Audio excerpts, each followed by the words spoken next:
Hello കൂട്ടുകാരെ. അപ്പോൾ അച്ചായി ഇപ്പോൾ ഇവിടെ വീട്ടിലില്ല. അച്ചായിയുടെ അമ്മൂമ്മ മരിച്ചു, ഇന്നലെ ആയിരുന്നു. അതാണ് നമുക്ക് 2 ദിവസം കൊണ്ട് വീഡിയോ ഒന്നും ഇല്ലാത്തത്. അപ്പോൾ അച്ചായി ഇടുക്കി പോയേക്കാണ്. ഞങ്ങളിപ്പോൾ കടയിൽ സാധനം മേടിക്കാൻ വേണ്ടി പോയിക്കൊണ്ടിരിക്കുകയാണ്, അല്ലേ മമ്മി? അതെ. അപ്പം നമുക്ക് കാണാൻ ബാക്കിയുള്ളൂ. ചെറിയൊരു വീഡിയോ ആണ് കേട്ടോ. കണ്ടോ, ഞങ്ങൾ സാധനം മേടിക്കാൻ പോകുന്ന വഴിയാണ്.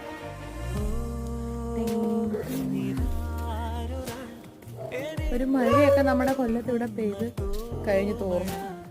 ഞാനിങ്ങനെ നടന്നു വരുന്ന വീഡിയോ അമ്മ എടുത്തു, അതുപോലെ തന്നെ അമ്മ നടന്നു വരുന്ന വീഡിയോ ഞാനും എടുത്തു. പിന്നെ വേറെ ക്യാമറക്കാരുടെ ആവശ്യമില്ലല്ലോ. പയ്യെ പയ്യെ കടയിലേക്ക് ഇങ്ങനെ വെച്ച് പിടിക്കുകയാണ് കേട്ടോ. അപ്പോൾ നമ്മുടെ കട തൊട്ടടുത്താണ്. കുറച്ച് സാധനങ്ങൾ മതിയായിരുന്നു, അത് മേടിച്ചു. മഴ വരുന്നതിന് മുമ്പ് വീട്ടിലേക്ക് വെച്ച് പിടിച്ച് പോകുകയാണ്. അപ്പം ഞങ്ങൾ രണ്ടുപേരും നടന്ന് വീടെത്താറായി. കുറച്ച് ദൂരമേ ഉള്ളൂ. അപ്പോൾ നമ്മളെ വീഡിയോകളൊക്കെ ഇഷ്ടമായാൽ നമ്മളെ ചാനൽ സപ്പോർട്ട് ചെയ്യുക. ഇത്രയേ ഉള്ളായിരുന്നു വീഡിയോ.